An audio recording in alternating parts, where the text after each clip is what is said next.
So the way that I picture a wind turbine working is you have a central shaft that has a magnet on it, and then some coils that are wrapped around it. And those coils, basically, the idea is that the waves of the poles of the magnetism of the magnet run through those copper wires, they generate electron movement. So the magnetism creates electron friction, and that friction makes those electrons jump around, and then they'll even jump off the atoms. And then they try to run to the quickest, easiest place to get to, which is right back to themselves. But as they're traveling back to the previous molecule that they're at, they end up somewhere trapped in between in a light bulb or something. So you make the electrons believe that they are going to a place of lower potential, but then you catch them in between. And so there's vertical axis wind turbines, and there's horizontal axis wind turbines. And horizontal axis wind turbines, they have their shaft rotating on the horizontal axis. And then there's vertical axis wind turbines that have their shaft rotating on the vertical axis. And their blades, and then there's two other ideas that I like to talk about is actually the surface area of the blade, or the swept area. So in certain and vertical axis wind turbines, sometimes it's the surface area of the blade, which is pretty much directly proportional to especially if it's a drag-based vertical axis wind turbine, the surface of the blade is how much is how much energy you're going to get.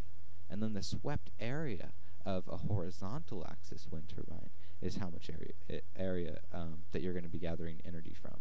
And then on some vertical axis wind turbines, the lift-based especially, then it's the swept area as well on that vertical axis lift-based wind turbine blade.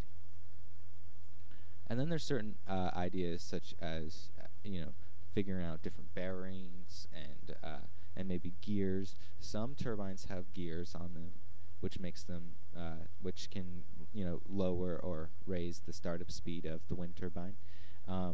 A lot of alternators don't actually start producing electricity until they get to a certain speed. So that changes the startup speed.